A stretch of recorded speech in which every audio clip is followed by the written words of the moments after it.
Taste the Daily. Kallakurichi மாவட்டம் திருக்கோவலூர் அருகே பேருந்து வசதி ஏற்படுத்தி தரக்கோரி வருவாய் வட்டாட்சியர் அலுவலகம் முன்பு பொதுமக்கள் ஆர்ப்பாட்டத்தில் ஈடுபட்டனர். பெரியானூர் கிராமத்தில் பேருந்து வசதி இல்லாத காரணத்தால் மாணவர்களும் பணிக்கு செல்பவர்களும் அருகில் உள்ள கிராமத்திற்கு 2 கிலோமீட்டர் தூரம் நடந்தே செல்வதாக வேதனை தெரிவிக்கின்றனர். பலமுறை கோரிக்கை விடுத்தும் திராவிட மாடல் அரசு செவி சாய்க்காததால் ஆத்திரமடைந்த மக்கள் ஆர்ப்பாட்டத்தில் ஈடுபட்டனர். மேலும் பேருந்து வசதியை ஏற்படுத்தி தராவிடில் குடும்ப அட்டை, ஆதார் அட்டை ஆகியவற்றை மாவட்ட ஆட்சியர் அலுவலகத்தில் ஒப்படைக்க உள்ளதாக தெரிவித்துள்ளனர்.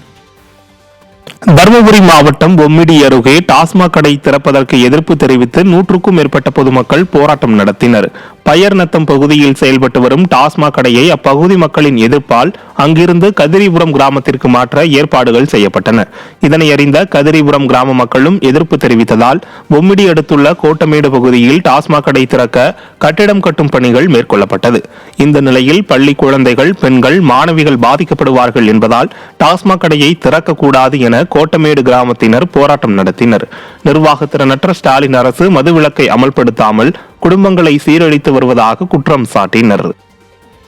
திருப்பத்தூர் மாவட்டம் வாணியம்பாடி அருகே உள்ள சட்டமன்ற உறுப்பினர் நிதியில் ஏற்பாடு செய்யப்பட்ட ஸ்மார்ட் வகுப்புகளை அதிமுக சட்டமன்ற உறுப்பினர் செந்தில்குமார் மாணவர்கள் பயன்பாட்டிற்கு தொடங்கி வைத்தார். புல்லூர் ஊராட்சி ஒன்றிய நடுநிலைப் பள்ளியில் வாணியம்பாடி சட்டமன்ற உறுப்பினர் தொகுதி மேம்பாட்டு நிதியில் 2 லட்சம் ரூபாய் மதிப்பீட்டில் ஸ்மார்ட் வகுப்புகள் திறந்து வைக்கப்பட்டது. இந்த நிகழ்ச்சியில் கழக நிர்வாகிகள் பலர் கலந்து கொண்டனர்.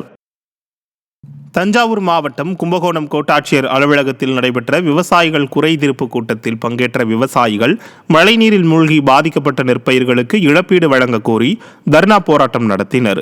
தொடர் மழை காரணமாக சம்பா தாளடி பயிர்கள் நீரில் மூழ்கி முற்றிலுமாக சேதமடைந்துள்ளதால் ஏக்கருக்கு 30,000 ரூபாய் இழப்பீடு வழங்க வேண்டும், அனைத்து விவசாயிகளுக்கும் கூட்டுறவு சங்கம் மூலம் கடன் வழங்க வேண்டும், தூர்ந்து போய் காணப்படும் வாய்க்கால்களை தூர்வார வேண்டும் என்பன உள்ளிட்ட கோரிக்கைகளை வலியுறுத்தினர்.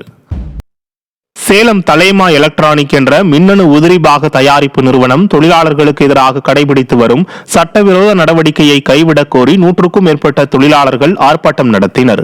இந்நிறுவனம் தற்காலிக ஊழியர்களை பணியிலிருந்து நிறுத்திய நிலையில் தற்போது நிரந்தர பணியாளர்களாக உள்ளவர்களையும் வேலை நீக்கம் செய்ய நடவடிக்கை எடுத்து வருவதாக கூறப்படுவதை கண்டித்து தொழிலாளர்கள் சேலம் கோட்டையில் கண்டன ஆர்ப்பாட்டத்தில் ஈடுபட்டனர். அண்ணா தொழிற்சங்கம் மற்றும் பல்வேறு தொழிற்சங்கங்கள் இணைந்து இந்த ஆர்ப்பாட்டத்தை நடத்தி தொழிலாளர்களுக்கு எதிராக நடைபெறும் நடவடிக்கைகளை கைவிடுமாறு கோஷங்கள் எழுப்பினர். திண்டுக்கல் பூச்சந்தையில் மல்லிகை பூ கிலோ 2000 முதல் 2500 ரூபாய் வரை விற்பனையானது. வரத்து குறைபாடு காரணமாக விலை உயர்ந்துள்ளது. பிள்ளமநாயக்கன்பட்டி உள்ளிட்ட பகுதிகளில் மழை, பனிப்பொழிவால் பூ அரும்புகள் கருகி விளைச்சல் பாதிக்கப்பட்டுள்ளது. இதனால் விவசாயிகள் கடும் நெருக்கடியை சந்தித்து வருகின்றனர். கடலூர் நகரத்தில் போக்குவரத்து சிக்னல் கம்பங்களில் வைக்கப்பட்ட விளம்பர பதாகைகள் துருப்பிடித்து காற்றில் பறந்து பொதுமக்களுக்கு ஆபத்தை ஏற்படுத்தி வருகிறது. அண்ணா பாலம் அருகே சிக்னல் கம்பத்தில் தொங்கிய பதாகை திடீரென கீழே விழுந்ததில் அப்பகுதி வழியாக வந்த ஆசிரியர் லேசான காயங்களுடன் உயிர் தப்பினார். பல இடங்களில் காற்றால் ஆடும் இந்த பதாகைகள் விபத்துகளை ஏற்படுத்தி வருகிறது.